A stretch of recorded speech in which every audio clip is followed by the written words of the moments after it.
It started with something so small, I almost ignored it. I was just loading groceries into the trunk like I always do. Eggs, paper towels, that oat milk he swore he hated but kept disappearing anyway. But when I went to shut the trunk, it wouldn't latch. Typical. I muttered under my breath and started rearranging the bags, trying not to crush the bread. As I reached deeper into the side compartment, my hand hit something hard, wedged tight beneath the lining. At first, I thought it was just a forgotten tool or some spare part. But then I pulled it out. It was a phone. Old, dusty, taped behind the fabric like someone never wanted it to be found.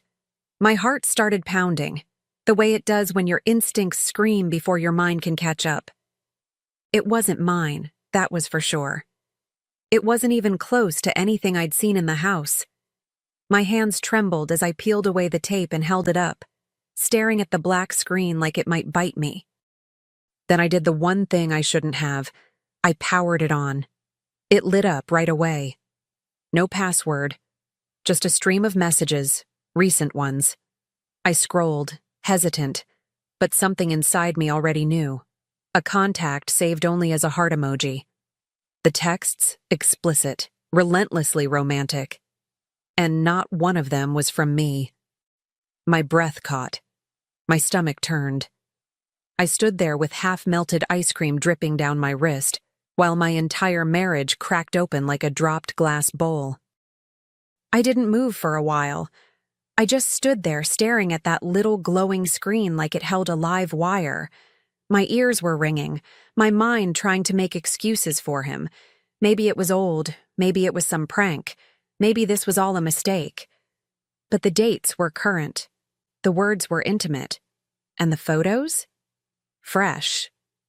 One of them showed her in the same dress I saw at our friend's anniversary party, last week. I remember because he kept glancing at it across the room. I sat in the driver's seat with the door wide open, the world still spinning around me like it didn't care. My hand rested on that burner phone like it was a weapon I hadn't decided whether to use.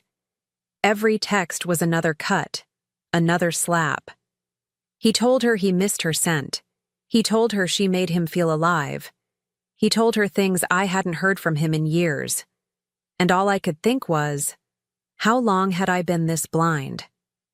But what hit hardest wasn't the cheating. It was how he talked about me. In one message, he called me boring.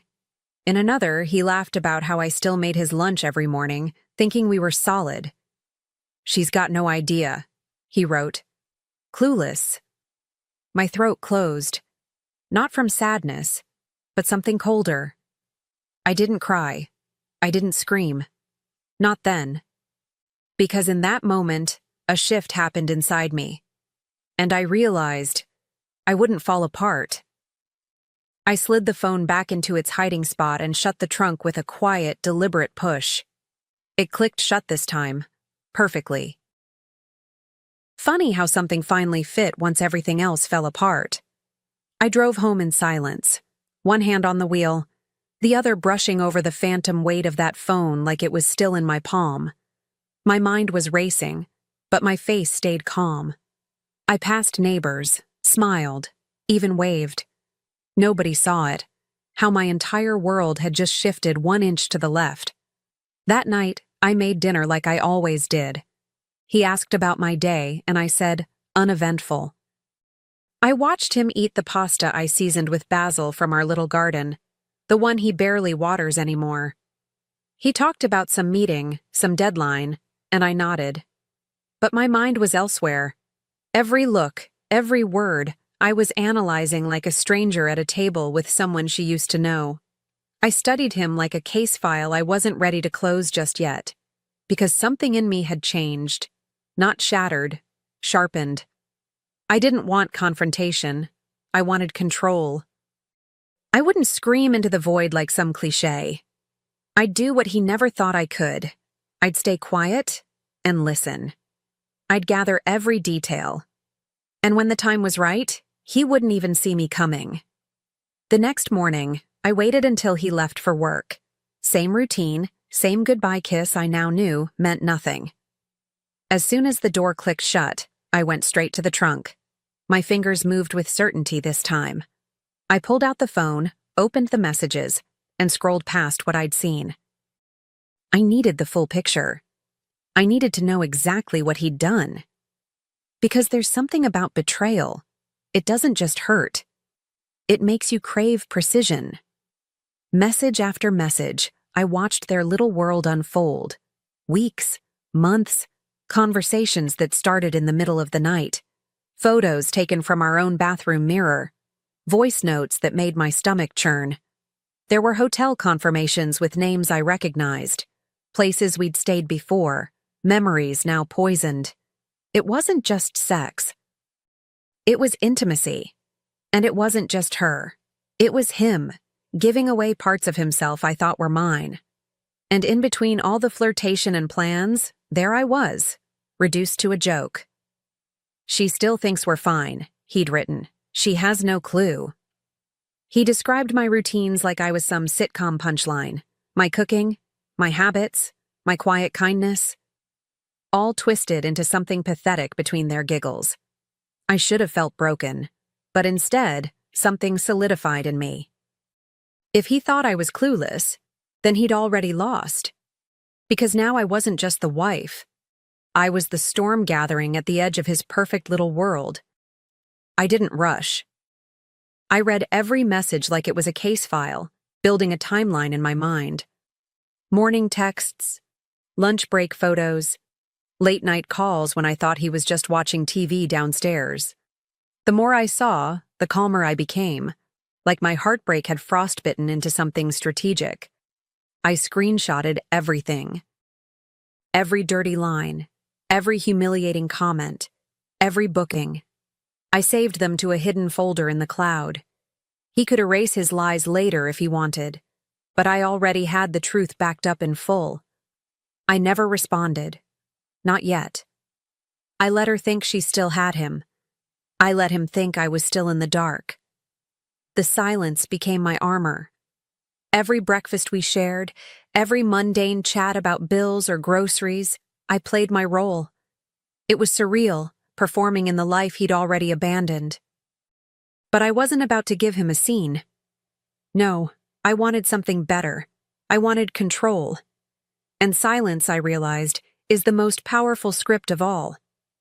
At night, lying next to him, I replayed voice notes in my mind. Her giggles, his whispers. It was like living with a ghost of someone I used to know.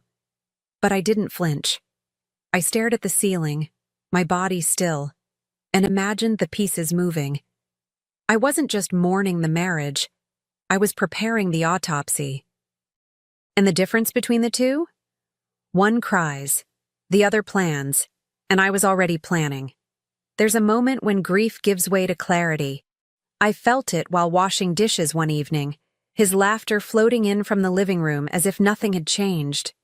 I stared at the soap bubbles and thought, he has no idea what's coming. That was the exact moment I let go of the fantasy that he'd apologize, confess, or even feel guilty. He wouldn't. Men like him rarely do. They just hope you never look too closely. So I started watching everything. His patterns, his tone, the way he reached for his phone a little too fast when it buzzed. I noticed how he started taking longer showers, how he always stepped outside for certain calls. I cataloged every inconsistency, not to confront, but to understand. Because the more I saw, the more I realized. This wasn't new. This wasn't a one-time thing. This was who he'd become while I was busy holding everything together. And yet, he still believed I was clueless, still believed he had the upper hand. That's the beauty of silence. It lulls liars into false comfort. I let him sit in that illusion like a man soaking in a bath that's slowly turning cold. He thought he was winning. But what I was preparing wasn't a reaction. It was a masterpiece. And all it needed now was the right first move. The idea came to me while folding laundry, of all things. A pile of his shirts, crisply warm from the dryer, and I just stood there holding one, thinking, what would she do if I answered instead of him? That's when the plan began. Simple. Clean. Brilliant. I wouldn't just catch him, I'd be her. I already knew her tone, her words, her punctuation. She used too many hearts and always wrote you instead of you. Amateur moves. I could wear her skin like a costume. So I waited for the next message. And when it came, something nauseating about missing his lips, I replied. Not as me. As her. I miss you too, babe. When can we sneak away again? I felt my fingers tingle. He answered almost immediately, like a dog to a whistle. Soon, I'll book a room. And just like that, I was inside their secret little world. Except now, I held the strings. And every message I sent pulled him further into my trap. Over the next few days, I kept it going. Flirty, predictable. Just enough excitement to keep him hooked. I mirrored her cadence perfectly, feeding him exactly what he wanted to hear. He never questioned it. He had no reason to. Men like him are arrogant enough to believe they're irresistible. And all the while, I was planning the perfect finale, one text at a time. He thought he was orchestrating a rendezvous, but really, he was RSVPing to his own downfall. I picked the hotel carefully. Not some sleazy roadside place they'd used before, but something upscale, elegant, with polished marble floors and crisp white linens. A place that demanded attention. I booked the room under her name, even used the same phrases she used in past bookings. Room 502, late check-in, one guest. Everything felt too easy. He responded with a disgusting emoji and a promise. I'll bring wine. Can't wait to see that lingerie again. I smiled, because I knew he wouldn't be the only one arriving. The next step was even better. I contacted his boss under the guise of celebration. Let's surprise him, I wrote, playing the cheerful wife role he'd turned into a punchline. He doesn't know yet, but he's getting a promotion. I thought we could gather a few people from the office to surprise him at dinner. My treat. His assistant loved the idea. His boss cleared his schedule. I picked the hotel restaurant just one floor below room 502. 2 reservations, 1 trap. And he had no idea both were for him. Meanwhile, I made sure everything looked normal at home. I kissed his cheek, packed his overnight bag, and said, "Have fun at the conference." He smiled, smug and oblivious, telling me not to wait up. I didn't blink, just waved him off with the kind of grace only rage can teach you. As soon as the door closed, I grabbed the burner, my phone, and the carefully printed invitation cards I'd made for his colleagues. The real show was about to begin. I arrived at the hotel early, dressed in quiet elegance, just enough to blend in, just enough to be remembered. The restaurant staff already had the name and table ready. I handed over the promotion celebration place cards, smiling as I watched them line the table with candles and champagne flutes. It looked like a dream, if only they knew. Upstairs, room 502 was being prepared too. I'd arranged for rose petals and a bottle of wine. Let him feel wanted one last time. As guests trickled in, his co-workers, his boss, even that intern he always dismissed, I greeted them all with warmth. He'll be so surprised, I told them. He has no idea. And truly, he didn't. I kept one eye on the time, the other on the burner phone in my bag. At 7:12 p.m., a message pinged in from him. "I'm here, just checked in. Room 502? I took a sip of water to steady my hand. The moment had come. But I wasn't nervous. Not anymore. I felt powerful, like I was watching my own movie unfold, and I already knew the twist. I turned to his boss and said with a soft laugh, "I think he's already upstairs. Should we go surprise him?" They all smiled, excited, unaware they were walking straight into the last chapter of his charade. I grabbed my purse, checked the burner one last time, and led the way toward the elevator. The elevator ride was almost too quiet. I stood near the buttons, watching the floor numbers light up one by one as we climbed. His boss was chatting with someone from HR about how he really earned this. I almost laughed. The irony was thick enough to choke on. My heart wasn't racing anymore. It was steady, cold, focused. I clutched the burner in my coat pocket, thumb hovering just above the screen. Then, right as we hit the 5th floor, I sent the final message. Room 502, lingerie, waiting. We stepped into the hallway, carpeted and too quiet, save for the soft hum of hotel silence, the kind that absorbs everything except tension. They followed me, wine bottles in hand, laughing about how shocked he'd be. I just nodded. The door was only a few feet away now. My entire body felt electric.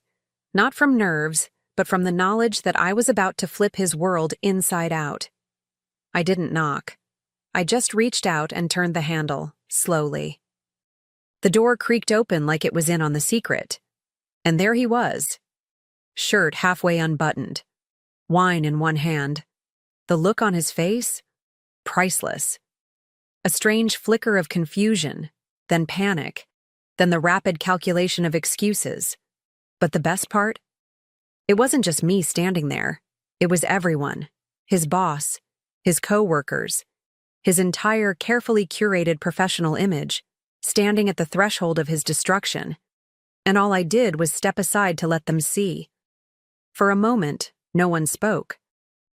The silence in that room felt like a vacuum, sucking every ounce of air, every word anyone might have tried to form.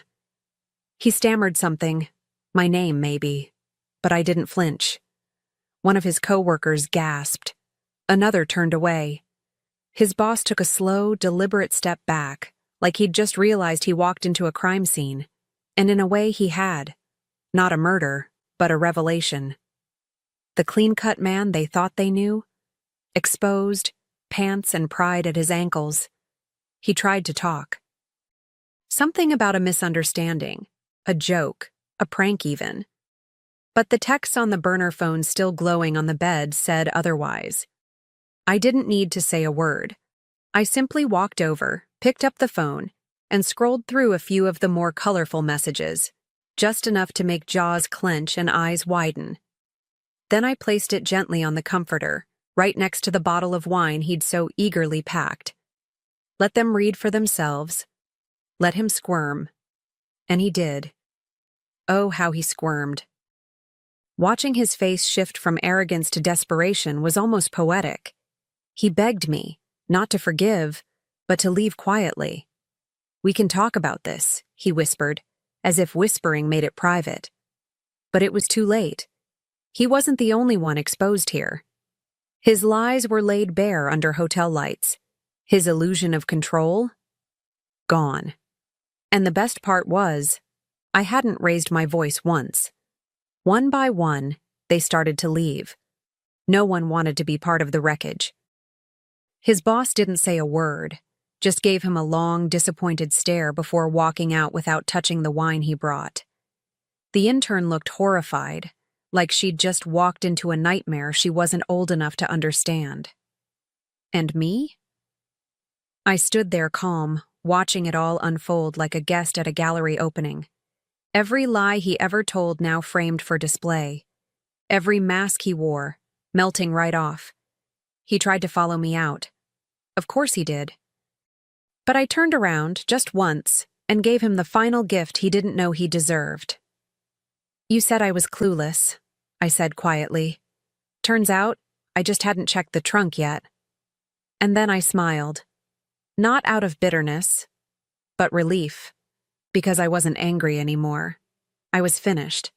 He had built a double life, and tonight it collapsed right on top of him. And I didn't even need to touch a single brick. I walked back down to the restaurant where the candles were still flickering and the champagne still chilled. I asked the hostess to cancel the dinner. Turns out he's not getting promoted after all, I said. She raised a brow, but didn't ask. And as I stepped back into the night, heels clicking against the pavement, I didn't feel broken. I felt lighter. Because this wasn't the end of a marriage. It was the beginning of a woman who finally remembered what power felt like. I left the burner phone on the hotel bed, screen still lit, surrounded by the same mess he created. No note, no explanation, just evidence and silence. It felt fitting, really. That phone had carried every lie, every betrayal, every disgusting little secret. Now it would carry my last message. I know. I walked away without looking back, the sliding doors of the hotel parting like a curtain closing on the final act. He could scroll through it all alone now. I was done being part of his drama. The next morning, I filed for divorce. No tears, no hesitation. I'd already done my mourning in the dark, in silence, in moments he never even noticed. Now, it was about motion. I handed over screenshots, timelines, names, dates. My lawyer barely had to ask a thing. I'd already done the groundwork. Every document signed felt like reclaiming a breath I hadn't taken in years. He tried to reach out, called from his own number, from others. But I never picked up. I didn't need to hear his voice to know it would be empty. Instead, I focused on building something of my own. With part of the settlement, and a whole lot of whispered support from people who'd seen the fallout, I opened a boutique. Nothing flashy. Just something mine. A quiet space filled with softness and strength, like the woman I was becoming. Customers came in with curiosity, but they stayed because they felt something real. And for the first time in years, so did I. The boutique became more than a business. It became a refuge. Women came in for scarves, candles, little hand-woven things, but often left with more than they expected. They'd talk, sometimes in whispers, sometimes through tears. I learned how many of us have carried betrayal quietly, how many have smiled through dinners while dying inside. And every time I wrapped a purchase or offered a gentle word, I felt like I was passing on a piece of my healing. Not all scars need hiding. Some deserve to be seen. I changed my number, not just for him, but for me. A clean slate. No more jumping at every unknown call or rereading old messages like they were puzzles I could solve. My phone was now mine alone. The only texts I got were from clients, friends, my sister, people who loved me in ways that didn't come with secrets. And each time it buzzed, I didn't flinch. I smiled. Because now my peace wasn't performative. It was planted, watered, real. I even kept the same car, the one with the trunk that started it all. I thought about selling it at first. Too many memories. But something in me said no. It wasn't the car's fault. That trunk, that moment, had opened the door to truth. And sometimes, truth is the only thing that can set you free. So I kept it. Fixed the latch. And every time I load in groceries, I let myself remember, not the pain, but the choice I made to no longer ignore what didn't feel right. Some nights, I still hear the faint buzz of a phone and instinctively glance over. Old habits don't vanish overnight. But now it's just a client confirming an appointment, or a friend sending a photo of her dog in a sweater. No more lies, no more panic, just life. Quiet, ordinary, beautiful life. And every time that buzz fills the air, I smile, because I remember how it once shattered me, and how I used it to rebuild everything. I don't miss him. I miss who I thought he was. But that's the thing about illusions. Once they're gone, the truth has room to grow. And the truth is, I was never boring, never clueless. I was loyal, patient, brave enough to look where most people won't, and smarter than he ever gave me credit for. He underestimated me, and that's the only part I'll thank him for, because without his betrayal, I might never have discovered what I was truly capable of. So now when women walk into my shop with weary eyes and too quiet voices, I meet them with a knowing smile. I don't ask, I don't press. But if they ever need it, my story is there, written in every carefully folded scarf and softly lit corner. I don't need revenge anymore. I have something far better. I have peace. And every time my phone lights up with another message from the life I built on my own, it's freedom, calling. This is utterly unacceptable, Aliana. Your negligence has cost us millions. Dr. Malcolm Whitner's voice boomed through the conference room, bouncing off the sterile white walls and making several of my colleagues flinch. I sat frozen in my chair, feeling the weight of 24 pairs of eyes boring into me. The quarterly staff meeting had transformed into my public execution. My name is Aliana Voss, and after 15 years of dedicated service to Novamed Research Institute in Toledo, Ohio, I was being thrown under the bus without warning. At 54 years old, I had dedicated my entire professional life to ensuring our lab maintained impeccable standards. Every protocol followed to the letter. Every compliance check performed with meticulous attention to detail. Every new staff member trained with patience and precision. The National Institutes of Health Grant Committee has cited significant irregularities in compliance documentation as their reason for rescinding our funding. Malcolm continued, his thin lips barely containing his fury. $8.4 million. Gone. His fist slammed against the polished conference table. I wanted to defend myself. The words formed in my throat, but died before reaching my lips. This wasn't about finding truth. This was about finding a scapegoat.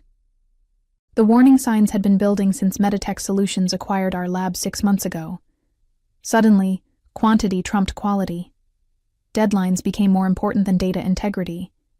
And the new wave of researchers brought in by corporate seemed to operate under different rules than the rest of us. Due to these compliance failures tied to our recent grant loss, Aliana Voss is no longer with the company, Malcolm announced with clinical detachment. Her office will be cleared by end of day. Without a word, I rose from my seat, straightened my navy blue blazer, the same one I'd worn on my first day at Novamed, and walked out. My footsteps echoed down the hallway toward my office as whispers erupted behind me. Dr. Erin Glass, one of Meditech's star recruits, caught my eye as I passed the open lab.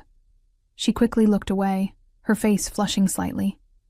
That small reaction confirmed what I had suspected for weeks, but couldn't prove. Until now, that is. I had followed protocol and documented everything, including things they obviously didn't think I would notice. My work wasn't just in the official systems. I kept my own parallel records. Call it professional paranoia or just good sense, but I'd maintained a private ledger of every deviation from standard procedure I'd observed since the merger. It was time to put those records to use. Over the years, I had witnessed the rise and fall of many promising researchers. Some crumbled under the pressure of publication deadlines. Others were seduced by the allure of groundbreaking results, cutting corners to achieve them. But I had always been the constant, the guardian of integrity in our lab, the one who ensured our science remained beyond reproach. I began at Novamed when it was still a small, independent research facility specializing in autoimmune disorders. Back then, we celebrated each small discovery with genuine excitement. Our founder, Dr. Elaine Novak, insisted that good science couldn't be rushed. Patience produces precision, she would say, adjusting her spectacles as she reviewed our findings. When Dr. Novak retired 5 years ago, things began to change. The new leadership was more focused on securing grants and patents than on methodical research. Then came the merger with Meditech Solutions, a corporate behemoth with deep pockets and shallow scientific principles. I cleared my desk methodically, placing 15 years of accomplishments into a cardboard box. Photographs of lab teams long since dispersed. Awards for excellence in laboratory management. The handwritten note from Dr. Novak thanking me for my unwavering dedication to the truth. Aliana, do you need any help? I looked up to see Thomas Reynolds, a young lab technician I had trained 3 years ago. His expression was a mixture of concern and discomfort. Thank you, Thomas, but I'm almost finished. I offered him a reassuring smile. Just make sure you keep detailed records of everything you do, especially when it involves the chemical storage logs. His eyes widened slightly. Is that what this is about? The chemical logs? Among other things, I replied carefully. Just protect yourself, Thomas. And remember what I taught you about protocol documentation. After he left, I unlocked my bottom drawer and removed a plain black notebook. My personal ledger. Inside were dates, times, and observations that contradicted the official records, particularly those concerning Dr. Glass's accelerated trials and the suspicious amendments to chemical storage documentation. I slipped the notebook into my bag and took one last look around the office that had been my professional home for a decade and a half. The potted aloe plant by the window, the periodic table poster with my handwritten notes in the margins, the view of the parking lot where I had watched the seasons change through countless late nights and early mornings. At the door, I turned out the light and whispered a quiet goodbye to the place that had defined so much of who I was. Or rather, who I had been. That evening, I sat at my kitchen table, the contents of my personal ledger spread before me like evidence at a crime scene. Pages of notes, screenshots printed and dated, copies of emails that contradicted official records. A timeline emerged, showing precisely when the integrity of our research began to falter. It started 3 months ago when Dr. Glass initiated a new trial protocol for an experimental arthritis treatment. According to standard procedure, certain chemicals required specialized containment and could only be used in specific quantities over controlled time periods. But the official logs showed impossibly short intervals between usage, a clear violation of safety protocols. When I questioned this, I was told by Malcolm that Dr. Glass has approval for an accelerated timeline. No further explanation was offered. Then came the missing data points in our trial results, gaps that were conveniently filled later with numbers that looked too perfect. When I raised concerns about statistical anomalies, I was reminded that Meditex has different analytical standards, and that I should focus on operations, not analysis. The final piece clicked when I pulled up my security access logs. On 3 separate occasions, my credentials had been used to approve documentation changes during hours I wasn't even in the building. Someone had used my authorization to validate modifications to critical compliance documents now being used to blame me for the lost grant. My hands trembled as anger and betrayal washed over me. For 15 years, I had maintained an unblemished record. I had trained dozens of scientists in proper laboratory procedure. I had been the backbone of Novamed's reputation for excellence, and they had discarded me without a second thought. My phone buzzed with a text message from Thomas. "Everyone's in shock. They're already interviewing replacements for you. Glass seems nervous." Good, I thought. She should be nervous. I took a deep breath and opened my laptop. With methodical precision, I began organizing the evidence. First, a detailed letter to the Institutional Ethics Board, outlining the falsified data and naming those responsible. Then, a comprehensive report for the Occupational Safety and Health Administration, complete with time-stamped screenshots showing the chemical storage violations. As I worked, a sense of calm replaced my initial anger. This wasn't about revenge. It was about truth. It was about ensuring that scientific integrity wasn't sacrificed on the altar of corporate profits. By midnight, both documents were complete, ready to be sent the following morning. I closed my laptop and walked to the window, looking out at the quiet Toledo street. Tomorrow would change everything. Not just for me, but for Novamed and Meditex as well. Before heading to bed, I laid out my clothes for the morning. The same navy blue blazer I'd worn on my first day, and again on what they thought was my last. But I would have one final visit to make, one final duty to perform as the guardian of truth I had always strived to be. Morning light filtered through my kitchen blinds as I sipped coffee and reviewed my documents one last time. Each allegation was backed by evidence. Each claim could be independently verified. I had been meticulous. It was who I was, after all. I sent both emails within minutes of each other, first to the ethics board, then to OSHA. The weight that lifted from my shoulders was immediate and profound. Whatever happened next, the truth was out. My phone rang almost immediately. The caller ID showed Novamed. I let it go to voicemail. Then another call. Malcolm's personal number. I silenced that too. I didn't need to hear their excuses or threats. The evidence would speak for itself. I dressed carefully, sliding my arms into the sleeves of my blazer with deliberate movements. In my bag, I placed a sealed envelope containing printed copies of everything I had sent electronically. Then I drove to the laboratory one last time. The receptionist looked startled when I walked in. "Miss Voss, we were told—" "I'm just dropping something off, Diane," I said with a calm smile, handing her the sealed envelope. "Please ensure this reaches the board of directors. It's important." As I turned to leave, I saw Dr. Glass hurrying down the hallway toward me, her face tight with concern. "Aliena, wait," she called out. I paused, allowing her to catch up. Up close, I could see the dark circles under her eyes, the strain etched into her features. "Can we talk?" she asked, her voice low and urgent. "Privately?" "I don't think we have anything to discuss, Dr. Glass," I replied evenly. "Please," she insisted, glancing nervously toward Malcolm's office. "What happened yesterday? It wasn't right.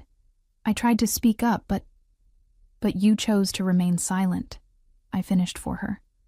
"Just as you chose to falsify those chemical storage logs. Just as you chose to use my credentials to approve documentation I never saw." Her face paled. "How did you—" 15 years, Dr. Glass. 15 years of watching people come and go. 15 years of knowing every system, every protocol, every audit trail in this laboratory. I kept my voice level, professional. "Did you really think I wouldn't notice?" "It was Malcolm," she whispered, her eyes darting around to make sure no one was listening. "He said we needed those results fast-tracked for the quarterly report to Meditex. He said you were being difficult, slowing everything down with unnecessary checks. Those unnecessary checks are what keep our research valid and our lab safe," I replied. "But it doesn't matter now. The truth is already on its way to those who need to see it." The color drained from her face. "What have you done?" "My job," I answered simply. "The one I've always done, whether anyone appreciated it or not." I walked out of Novamed for the final time, my head held high. By noon, my phone was buzzing constantly with calls from numbers I didn't recognize. By 2 o'clock, local news outlets were reporting that OSHA investigators had arrived at Novamed Research Institute for an unscheduled comprehensive inspection. By 4 o'clock, I received an email from someone I hadn't heard from in years, Dr. Elaine Novak herself. "Aliena," it read, "I've been contacted by the ethics board regarding your report. I always knew you were the moral compass of my laboratory. Would you be willing to meet and discuss this further? There may be more that needs to be brought to light." I sat back in my chair, a small smile forming. Dr. Novak had been retired for years, but her name still carried significant weight in the scientific community. If she was getting involved, this was about to become much bigger than Malcolm or Meditex had anticipated. 2 days later, I sat across from Dr. Elaine Novak at her modest home in the historic district of Toledo. At 78, she still possessed the sharp, analytical mind that had built Novamed from nothing. Her living room was lined with books and academic journals, and family photos competed for space with framed scientific awards. "They've suspended all research activities pending investigation," she informed me, pouring tea into delicate cups. "OSHA found exactly what you said they would: critical violations in chemical storage and handling. The ethics board is conducting their own inquiry into the data falsification." I nodded, warming my hands on the teacup. "And Dr. Glass?" "Placed on administrative leave. She's cooperating with investigators." Dr. Novak studied me carefully. "But there's something else, isn't there? Something you haven't included in your reports." I hesitated. Dr. Novak had always been perceptive. "The grant wasn't rescinded because of compliance issues," I admitted. "At least not the ones they blamed me for." Dr. Novak's eyebrows rose. "Go on." 3 weeks ago, I discovered discrepancies in the preliminary trial data that Dr. Glass submitted for the NIH grant. The patient improvement rates were statistically improbable, too consistent, too perfect. When I checked the raw data against what was reported, I found alterations. I pulled a folder from my bag and slid it across the coffee table. The NIH didn't reject our grant because of administrative compliance issues. They rejected it because someone on their review committee spotted the same statistical anomalies I did. Dr. Novak opened the folder, her expression growing grave as she reviewed the contents. And Malcolm knew this? He had to. I sent him a detailed analysis 2 days before the grant was officially declined. I took a sip of tea. When the rejection came through, he needed a scapegoat that wasn't Dr. Glass. She was his star researcher, his direct link to Meditech's approval. So he sacrificed you instead. Dr. Novak closed the folder with a decisive snap. After 15 years of exemplary service. Corporate science, I said with a wry smile. Quite different from how we used to do things. Indeed. She set the folder aside and fixed me with an intense gaze. Aliena, I'm assembling an independent review committee. Several colleagues from my days at the university have agreed to help. With your documentation and testimony, we can ensure that appropriate action is taken. Just then, my phone buzzed with an incoming email. I glanced at it and felt a jolt of surprise. It's from the National Institutes of Health Office of Research Integrity, I said, scanning the message. They're requesting a formal interview regarding the grant application and subsequent events at Novamed. Dr. Novak nodded sagely. The dominoes are falling. Once one oversight body gets involved, others typically follow. She leaned forward. Aliena, I want you to know something. What you've done, standing up for scientific integrity at great personal cost, is the very essence of what Novamed was founded upon. I'm deeply sorry that the institution I built failed you so profoundly. Her words touched me more than I expected.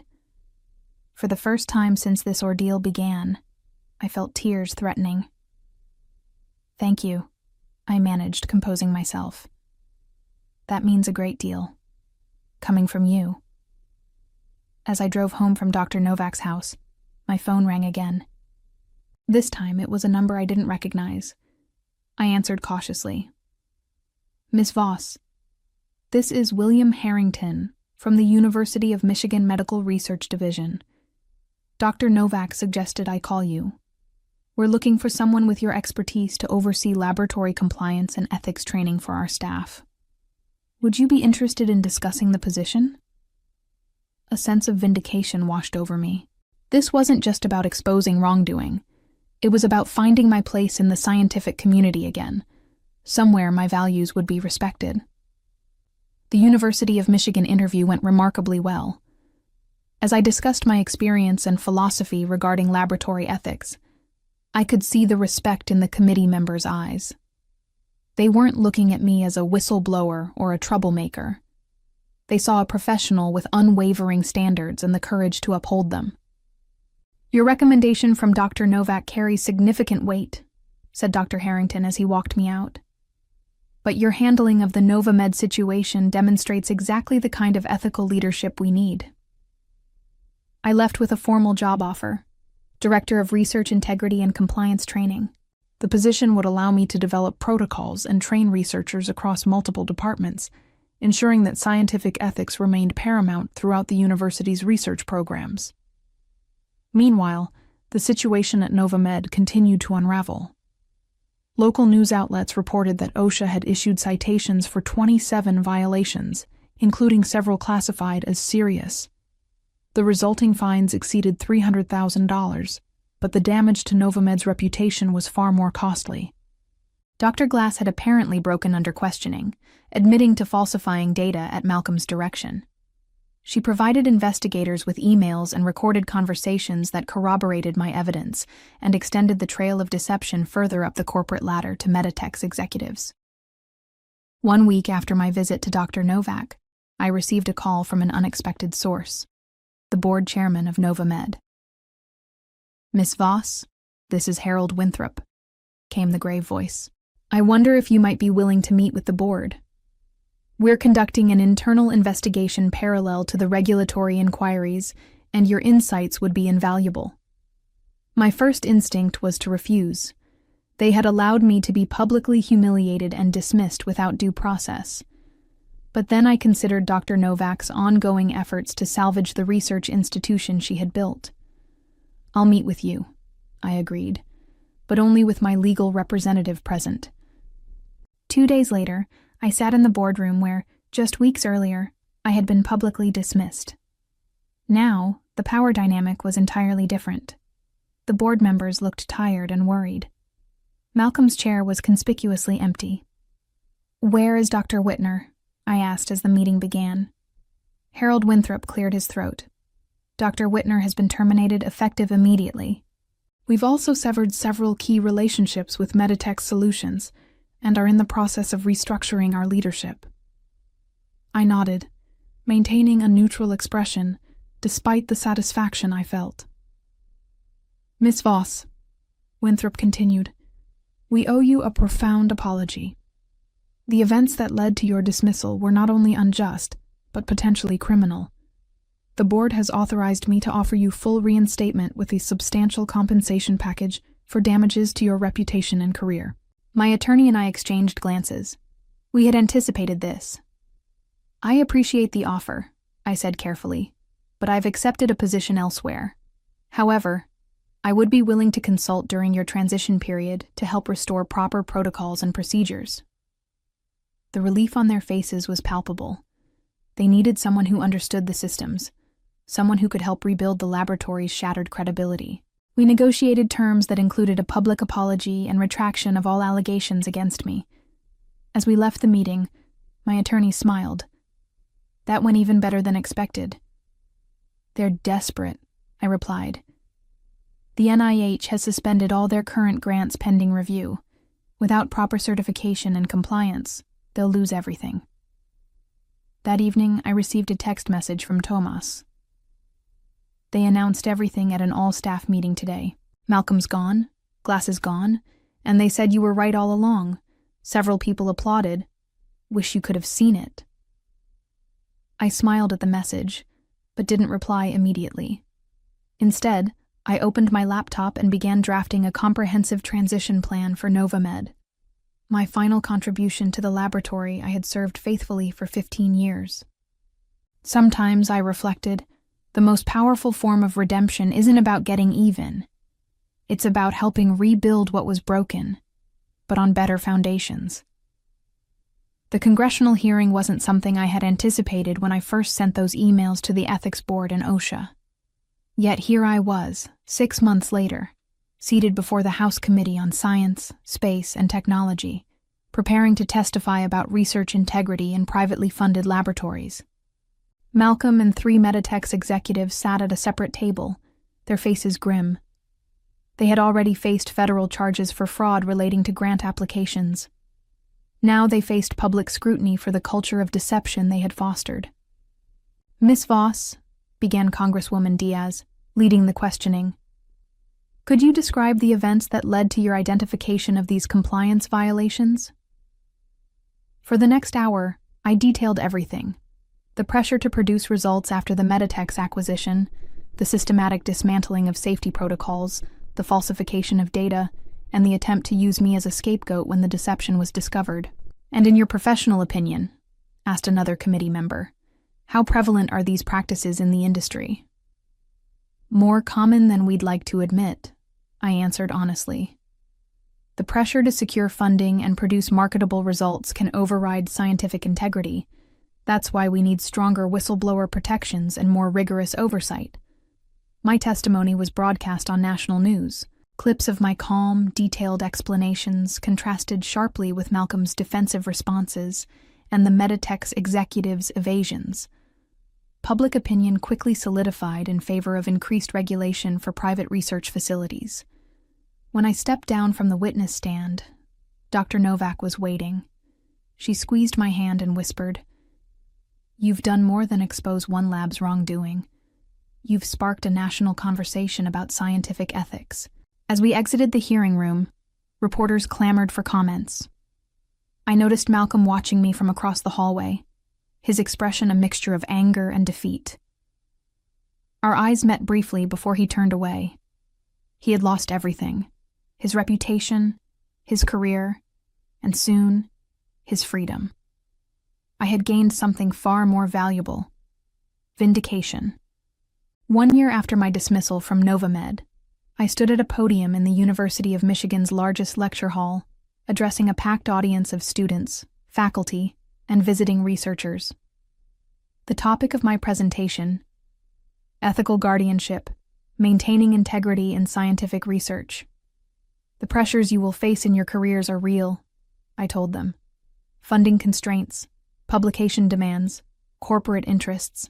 But the moment you compromise scientific integrity is the moment you stop being a scientist and become something else entirely, something far less valuable to humanity. From my position at the university, I had developed a comprehensive training program, now being adopted by research institutions across the country. My experience had been transformed into a cautionary tale with practical applications. After the lecture, as attendees filed out, I noticed a familiar face approaching: Thomas Reynolds, my former lab technician. "Dr. Voss," he greeted me with a broad smile. That was inspiring.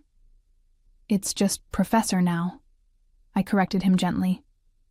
"How are things at Novamed?" "Completely different," he replied. "The new leadership team has implemented all the protocols you designed. We're smaller now, but the work feels honest again." We chatted about the changes. Novamed had survived, though diminished in size and scope. Meditechs had paid hundreds of millions in fines and settlements. Malcolm and 2 Meditech's executives had received federal prison sentences for fraud. As for Dr. Glass, she had avoided incarceration by cooperating fully with investigators, but her scientific career was effectively over. "I've been offered a research position here at the university," Tomas mentioned hesitantly. "I was hoping you might serve as my advisor." I smiled, remembering the young man who had stood by me when others turned away. "I'd be honored, Thomas." Later that evening, I received an email notification from a scientific journal. My article on research ethics reform had been accepted for publication. The system was changing, slowly but surely, and I had played my part.